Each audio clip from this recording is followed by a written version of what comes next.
Hey, thanks for listening. Please subscribe to our newsletter at theproductporch.com for notifications on the latest episodes and exclusive content. Think about the job of a CEO. The job is to grow. Help them do that and have that be the context in which you're having your conversations. Because then the CEO you kind of get this lift of, they get it. And we're going to do this together. Welcome to the Product Porch. I'm Joe Ghali. Today, Todd and I are excited to talk with Ben Clarke, former CEO of BetterRX, about what executive leaders look for in a product manager. Now settle in, folks, because on the Product Porch, every topic is a product topic. Todd, we have a guest today joining us on the porch. Can you please introduce him to everyone? Absolutely. Our guest today is Ben Clarke, someone I know well. I'll introduce him. His career started in KPMG's advisory services before moving to Amazon. And more than 12 years ago, he joined BetterRX, where he served as COO, then president, ultimately as CEO. And he led the company through multiple phases of growth and transformation. Ben is married to his favorite person in the world, Danielle. And I got to tell you, someone who's gotten to see them together, it's really fun watching them together. And he has said that, he has 3 amazing children and he credits them for making him a better person. And I'll add, I have learned a lot about humility and leadership from watching Ben. I've added many Ben-isms to my toolbox. Welcome to the porch, Ben. Thank you, guys. It's a real pleasure and honor to be here. And Todd, I really appreciate the kind words. Right back at you. Actually, we've had a lot of fun together, and I think we've had some, maybe in some ways more than most, kind of some really interesting learnings, kind of back and forth as we've both kind of just been developing and growing and learning in our careers. So you've been patient with me, and it's been a lot of fun. Excellent. Let Ben. Well, first of all, again, welcome to the porch. I'm really glad you're here.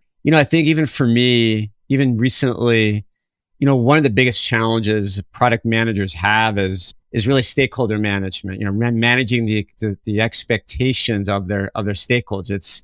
It's really some of the best product managers I've seen are masters of doing this. I wanted to start off the conversation just by asking you a simple question. And that is, from your position as a CEO, how has product management evolved over the years? You mean in his definition of product management? Yeah, and for your definition of product, how has it changed or how has it evolved? Thank you, Todd. I know, I love that question. So in the early days, so most of my experience with product management was at BetterRX, and we were a SaaS company developing really cool technology solutions in the healthcare space. And candidly, in the early days, we didn't have a product manager. We didn't have a head of product. Really, my business partner who was coming up with really cool ideas, and these were great ideas. He was a super smart guy, but he'd come up with these ideas, and we'd go build them, and then we would hope that they would work out. And gratefully, in many cases, these were good bets. In some cases, they weren't. But we knew that if we weren't growing, that we were dying. We had to continue to evolve and innovate, and we knew that we had to get better, candidly, at product management and being a product-led company and making decisions based off of data. And so, for me, it was an evolution of learning that we can't just do it, by the seat of our pants, so to speak, and instead needed to bring in smart people who could candidly teach us how, what good product management looks like, and then follow their lead and let them do their thing, and then together come up with really cool, innovative ideas that we would invest in. I love hearing that. I like the way that you frame that. Teach us. In every role, there is some element of instruction. If you're working cross-functionally, you got to show people, this is the value I bring. Here's how to work with me. Here's how we get the most out of, my role. And here's what I do. Can I ask, as you think about that in the product management space, what are some of the things that you learned through that instruction, that evolution? Fail fast was probably something that was one of the most important learnings. Iterate quickly. The more time you spend on something before, the more data you can get quickly, the smarter you get, and the faster you pivot. So it's really fun to fail fast. Another is, and this is something I actually learned at Amazon, to always start with the customer and work backwards. Now, we didn't always do it that way. At BetterRx, we learned and got better at that over time. But the more you can put yourself in the shoes of the customer and their pain, and then work to identify monetizable pain that you can then invest in, that really drives everything from there. And so if you get product, so over time we figured out how to become a product-led company and really rally the whole team behind leading with product first, and then every other everything else downstream of there, it just became so much easier. And candidly, what helped facilitate our growth in the fun years in the latter part of BetterRx. So Ben, I take sticky notes, so just bear with me. I kind of wrote down you said some really cool things in that. Let me start with the first one. You mentioned the phrase fail fast. It's been my experience that is that requires a cultural shift. Like the organization has to change its perception on failure, right? Failure is bad. You weren't successful, so you aren't a good product manager, or you aren't a good, strategist, so to speak. How did you rally the troops to get behind like the idea of like how failing fast was a good thing and that it was going to help you guys in the long run? Like that, because that isn't just like someone just like Todd just going in and be like, Ben, we've got to learn how to fail fast. Like how did you get the rest of the organization to kind of buy into a technique like that or a concept like that? I think that even though I don't know that we conscientiously built it this way, but it was actually built into our culture through one of our values where there's always a better way. For us, didn't matter where we were at, we always knew there was a better way. So candidly, always outpacing ourselves or outdoing ourselves in any aspect of the organization was really kind of an expectation. And so in terms of failing fast, the more things, the more small tests you do, the quicker you're going to get to let's just call it the big wins. And we expected that everyone provide their thoughts, ideas, and suggestions. And so eventually we got to the point where, and this is where we knew where product was really working, where there were people across the organization who were adding ideas and thoughts and suggestions on how to do things better. But in order to find out, you got to go figure out which ones to test, fail fast, and then eventually you find the ones that are going to be well received by the market. I can see why Todd loves working at BetterRx just by even how you answer that question, because it's like I'm talking to another version of Todd, just like the way you even talk about like it has to be across the organization, it has to be embedded in the culture, fast, quick experiments. I love that. Let me follow up on that. You said the words, or you said the phrase, you want to be a product-led company. In your own words, Ben, how would you describe that to someone that's new to product management? So in our organization, we had maybe you might call it a function flow map. And in this flow, you had a fairly simple, not complex organization. We tried to keep it as simple as we could, as flat as we could.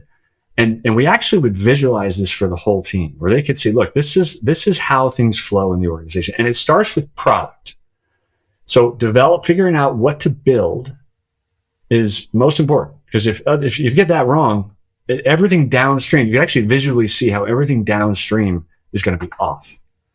And so you start with product, then you move on to marketing and sales, and then you've got the CX team, right? So you're going to market, you land the deals, but you're going to market with the right product, right? And then your clients are on board, but they're using best in class product right now. So now they're sticky, right? And then you have operations kind of at the end of that with finance, who are just making sure that, the wheels are, things are moving, things are easy across the organization.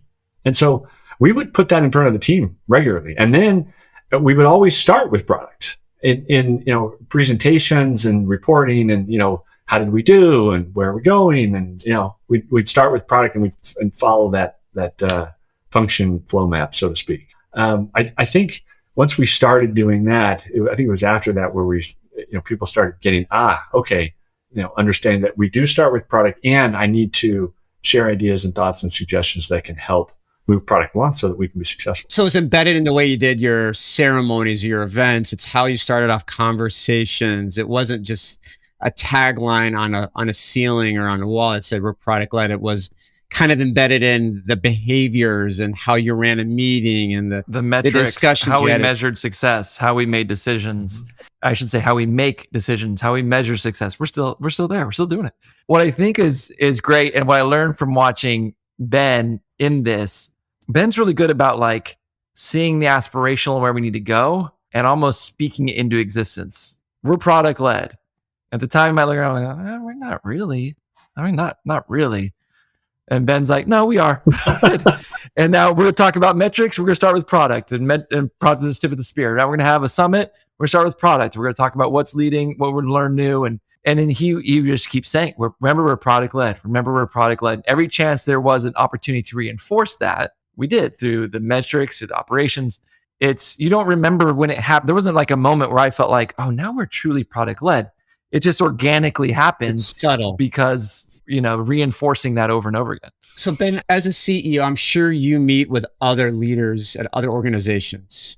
What have you learned from other executives or other leaders about product management? Like, did they talk about some of the same challenges that you had and you guys, someone talked about this idea of product management? Like, what was some of the things you took away from some of those conversations you had with folks that are at an executive leadership It's level? a great question. I'm not going to have probably the best answer for you. I believe in it's really important to surround yourself with the smartest people. And that's what we did as an organization: mentors, coaches, peers, etc. But the most I actually learned about effective product management and leadership, just candidly, was when we hired our first VP of product. And that was Todd. So sorry to pick on you there a little bit, Todd, but I just hadn't learned a lot in conversations with other executives. Maybe we just didn't spend a lot of time there.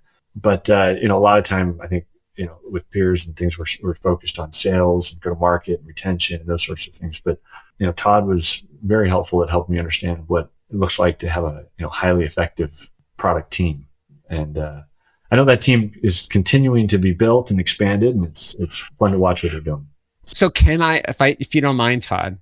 So Ben, when you were interviewing Todd, I'm going to go hide now under the desk. All right.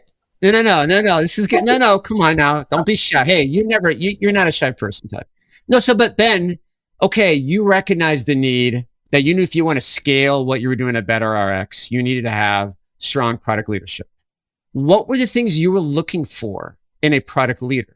Like when you were interviewing for the role, what were you looking for in a product leader? Okay, so first of all, I'm going to tell you a funny story. So, BetterRX, gratefully, we had built the type of culture where people, we just attract people from all over the place. We would rarely get told no by somebody. And so hiring people is actually not very hard. I mean, it's hard because we only believe in having A talent. And so, it's really hard to find great talent. So we're slow to hire that way. But I almost never got told no. Todd told me no. I was shocked. I didn't know what to do with that because I hadn't really been told no before. And so I always believe in whoever joins the organization has to be the best thing for them and for us. It's got to be both ways. And so for whatever reason, if it wasn't best for Todd, no problem. But I couldn't let him off the hook. I had to actually come back and anyway, we spent more time, and eventually I convinced him to come over. Candidly, just like any position at the organization, there are two things that we always look for. And these are just these in my experience this is what makes a great team member. And this is what worked at BetterRX. You have to high performance, consistent high performance. And you got to live the values, non-negotiable. And those are the rules of behavior, expected rules of behavior for me first and foremost, and across the organization. Anyway, Todd was a fantastic fit both ways. You look at the background and experience of a successful product leader. You look for consistent high performance and longevity in the positions where you're at. Really, anybody you talk to as a reference, they should say, look, you can't miss up. I mean, you can't miss on this. You've got to hire this person, or you're an idiot. And Todd checked all those boxes. All right. So let me ask you this, Ben. Okay, just thinking about the product management role in general from your lens, what value does a great product manager create for you and for the company? And how would you measure that? At the end of the day, your product is determining where you're investing and where your strategy is going, right? Like it's at the heart of your strategy, meaning that's where your investments are. It's what you go build, and that's what people are going to buy. And so I actually think of product as as much as sales or marketing as a revenue generator, because if product the better the product market fit is, the more pain that's identified, the greater the pain and the larger the market where that pain lives, you release that, and sales and marketing are going to have a lot of fun. And so it's really at the heart of strategy, and we didn't technically consider it part of the revenue engine, but that was going to make revenue go. You can hear why I came to BetterRX right in there in the conversations that we had. I tell people this all the time. Ben was asking me the right questions. Our conversations weren't focused on how can you get us to deliver faster? Like, can we get more features faster? That was never part of the conversation. It was always, he would lay out for me, we think there are multiple paths to success here. We think we can go this way. We think we can go that way. We want someone to help us figure out how to do that through product. Where's the right way to go, and give us that confidence level. And so we'd have those conversations, and I'm like, that's what I want to do. And really behind that, what you just said, Todd, is the expectation is for each leadership to remember they're the expert in the space that they own, whether it's marketing or sales or CX, the CX leader, or the COO or the head of product.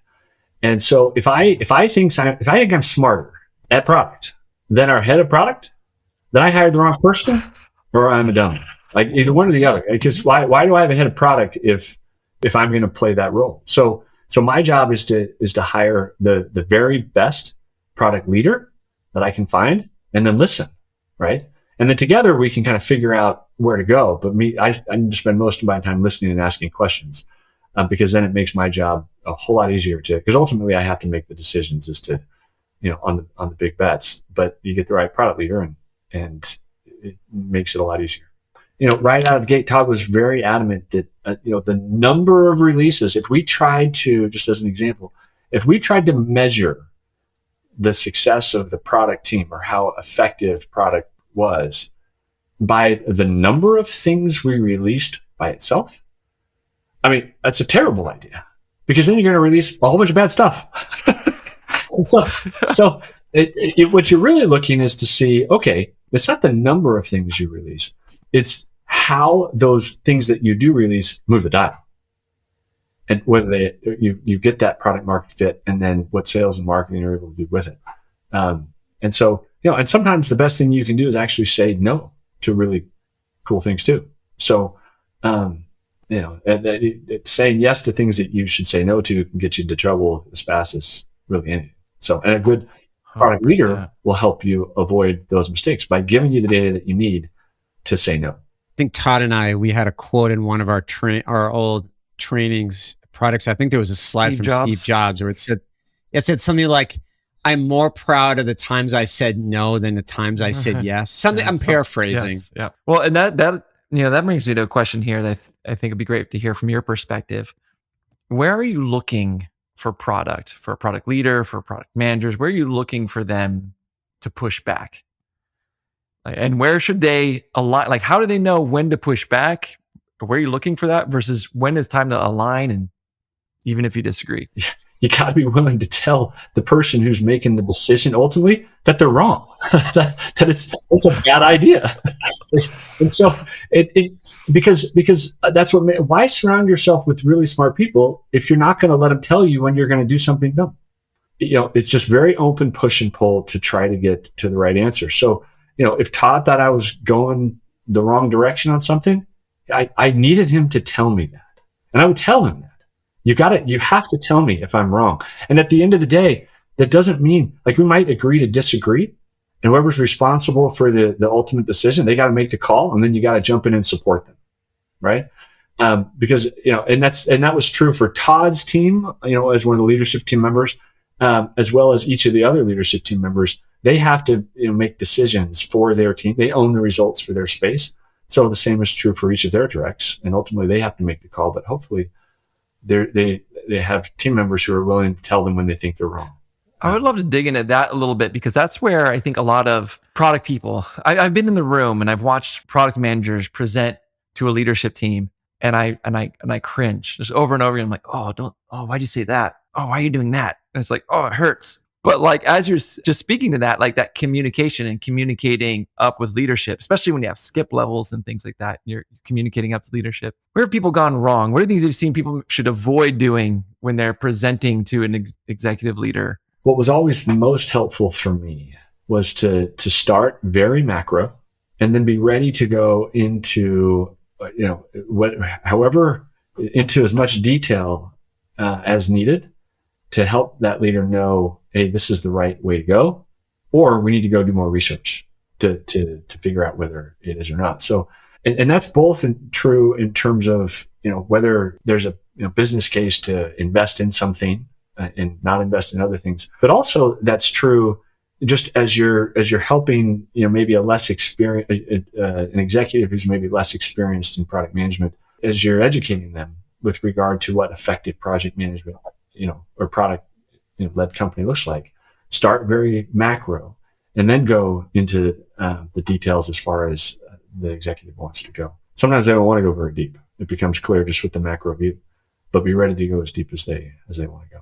So I have a follow-up to this. I can imagine that there's a product manager listening who's saying, I'm good at communicating. I want to choose the right decisions, the right way to go. I'm excited about speaking at the high level and going deep as an executive goes. And they have this list. They're listening to this like, I can do all this. And they might wonder, is there anything that I could be doing that actually erodes trust, erodes credibility that I'm just not aware of? And I wonder sometimes if we could make those mistakes without knowing. And maybe it's, you speak to product specifically, a product team member specifically, or product team, or you could even go outside of that. But what are those things you see sometimes that people do that erode trust, maybe unintentionally? So there's a couple things. You never sandbag. You just don't do that. It's just a bad idea. Always operate in a transparent way. And hopefully that's something that you're, whoever it is that you're reporting to, that they're willing to do also. Because man, it's so much more fun, and you move so much faster that way. I always saw my job as, the individual is, their job is to own whatever their space is, to be the expert in their space and to go figure it out. But my job was to support them. And so if they needed help with something, ask them. And then I'll clear roadblocks. I'll get you resources. I'll move things out of your way if you're stuck. But you got to be the expert in your space, and you gotta build that trust with whoever it is that you're reporting to, that they know that I can rely on this person because they know what they're doing and they're smarter than me, and whatever it is that they own. And I can hear Joe in my head as I use the word erode. I could hear Joe saying, "Yeah, but what about build? What about building trust and credibility?" Yeah. So on the opposite end of the spectrum, like, are there things that you've seen people do in the past where you're like that? I would love to see more of that in people. Well, I mean, candidly, I think one of the best ways to do that is to get results. You got to get results. At the end of the day, everyone in their own space has to go hit those metrics or exceed them, and they got to figure out how to get that done. And again, the supervisor's there hopefully to help clear blockers and make sure expectations are clear on what the targets are and whatnot. But then that person's got to go figure it out. And when you do that, and this is the other thing. And I know I've said this a couple of times, but I would expect, my reports, I'd say, look, you gotta be ahead of me 90% of the time. Like, you're not coming to me to try to figure out all the time, what do I do here? What do I do there? And what are there? Those I love doing. I love to help that way. But most of the time, they should be ahead of their supervisor, because they're the expert in what their, at least that was true for us. I love that. But for that, I love that too. For the 10%, I'm there for you. Like, let's go figure it out. So I want to build off of that. So ahead of me, meaning I'm going to come to you. Here's my plan. Here's my proposed plan. Do you find some chinks in my armor versus help me build a plan together? It's based on the data points that I've gathered, based on what's happening around us, all these other things to consider. I think this should be our plan of attack to address X. What am I missing? Versus let's build this plan together. Yeah. Oh, I mean, again, it's the reason why you have a smart person owning whatever that space is, right? Is because they should know better than you in most cases. But so my job would be, what are you missing? And if it's directionally it's wrong, we'll push on that. But more often than not, directionally it should be right, and it's just me kind of helping to fine tune around the edges. And then they run. They just go make it happen. This really strikes a chord with me, Ben. So this is really good. I really wish more leaders would tell their staff, my expectation is I want you to be ahead of me. Like, I wonder if like the mindset would change or like the motivation would change if people knew that's what their leader's expectation of them was. Because honestly, Ben, you're in the minority.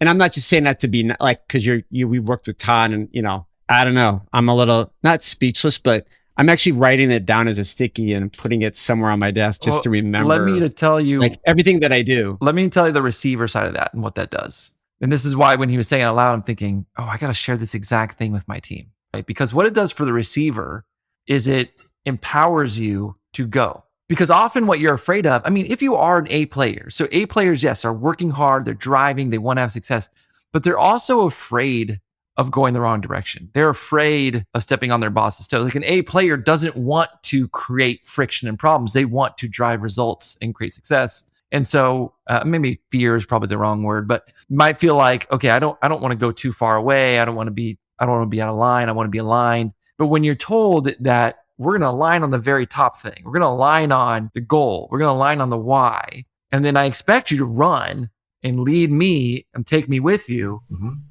It just empowers you. So him saying that to me gave me a lot of freedom to be like, okay, cool. I'm going to go figure it out. And often those are the words you would say too. I've heard Ben say that, just figure it out. And I'm like, okay, I'm going to go figure it out. And I'm going to come back to Ben and be like, I think this is it. And it's almost as though, look, you're the captain of the ship and I'm kind of your wingman, which I know is a little weird, right?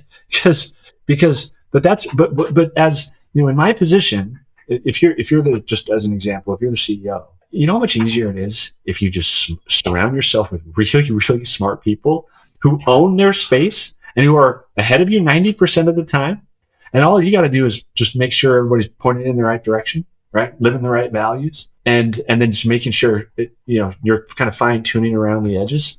Boy, it makes the job of a CEO so much easier than if they feel like they have to be the hero all the time and come up with all the answers and be the genie behind the curtain who has to control everything. Let me ask one more question, and then I want to get into key takeaways. So Todd knows this. Ryan would be chuckling right now if you were here in the call. So one of my favorite frameworks in product management is something called jobs to be done. And the whole idea is with every product, with the customer, there's three jobs to be done. There's the functional, which is help me do. There is the social, which is help me seem. And then one that gets overlooked the most, in my humble opinion, is the emotional job to be done, which is like help me feel. So a PM comes into the room, right? And they're meeting with you, Ben. What are some of the emotional jobs to be done they need to achieve with you? I think that maybe the most helpful, I could think about this more, but maybe the most helpful is to recognize, think about the job of a CEO. What are they trying to do? It's not just the responsibility and all that stuff, but like, what's the job? The job is to grow. You got to meet growth metrics, and you got a whole team there ready to help you. But if the PM understands that this is that the CEO is trying to figure out how to grow this organization, help them do that, and have that be the context in which that you're having your conversations. Like, I'm here to help you grow, and this is how we're going to do it. This is what I think. This is what and then where am I off on this? Like, how can we do this faster, better? Because then the CEO you kind of get this lift of, they get it, and we're going to do this together. Nobody wants to micromanage, their team and try to. I love Anyway. this because that helps inform how you put your presentations together. It helps inform how you write your emails. It helps inform how you put your context. one-pagers together. Because again, like sometimes in product world, for a product manager day to day, I'm living in this feature. This feature has become my world. And I have the nuts and bolts of building it. And it's really easy to come in and be like, this feature does this and it does that. And we have questions about whether we should include this thing or that thing and get very lost in. So I love the fact, if you think about the emotional job, help the CEO feel like you are trying to help him grow. Like if he feels like you are also trying to help him grow, you're going to get that alignment and be able to have a better conversation. That's a really good. Wow, Ben, this is really good. All right. Let's end this amazing discussion with our key takeaways. We'll start with Todd. What are you taking away from this conversation? First off, I'm taking away that I'm fortunate, but I already knew that. You do are. Yes, very true. You know, because I've bragged about it a lot. What I'm taking away here is if I'm a PM and I got to work with executives, just take a moment to think like the executive. Take a moment to put myself in their perspective. Okay, what are they trying to do? They're probably trying to grow. Okay, great. What do I need to answer so they know that I'm aligned and go in their direction? Okay, here. Just take a time, write it down. Know the audience. I'm going to go back. I'm going to have recency bias. As a product manager, we should be thinking ahead, right? Be ahead of your leader. It doesn't even have to be ahead of the CEO. Be ahead of your leader. Your job is to be forward thinking. Your job is to be the thought leader in the room or in the discussion. Like, take risks. It's okay. I'd rather you come to me with a proposed idea, back it with data. And this is where I think the importance of being a really good storyteller, like that skill as a PM, is so important, because you're not just telling the story of the customer to the organization, but you're also like communicating in a way that engages the person that you're working with, especially a leader like a CEO. So I think I want you ahead of me. I'm honestly, Ben, I'm going to write that down on my whiteboard, because that's just going to be a natural reminder. And I think that's my biggest key takeaway from today's discussion. Love all of that. For me, just candidly going through the process of having these questions asked and answering them, it has kind of helped me actually sit more in the seat of a PM, which I hadn't really done before. so just candidly, and it's been fascinating just to think about things, a little bit of a shift in my head, from the perspective of a PM and how to try to be helpful for somebody who's in this space. One thing that I guess comes to mind specifically is try to make sure whoever it is that you're reporting to, when you're picking a job, when you're wherever you're going, make sure you have someone where you can have that very open dialogue, where it's a very equal relationship as much as possible, because one, it's a whole lot more fun that way, and two, you're going to move much, much faster if you're with someone where you feel like you've got a high degree of trust, a trusted relationship both directions. So it'll make your job so much easier and so much more fun. 100%. Awesome. Great takeaway. Awesome. Really enjoyed this conversation. Thank you so much, Ben. You rock, Ben. I hope to bring you. I hope we can. You always have a welcome seat back on the porch. We'll find a rocking chair and some sweet tea for you. I love that. It was so much fun hanging out with you guys. Really appreciate it. Tons of fun. Have a good night, guys. Talk to you later, Todd. You stay out of trouble. Thank you for joining us on the Product Porch. We release new episodes every 2 weeks. You can also find us on LinkedIn for more content. We offer a special thank you to AJ and Jack Blaquiere for the music. The views and opinions expressed by the hosts of this podcast are their own and do not represent nor necessarily reflect those of their employer.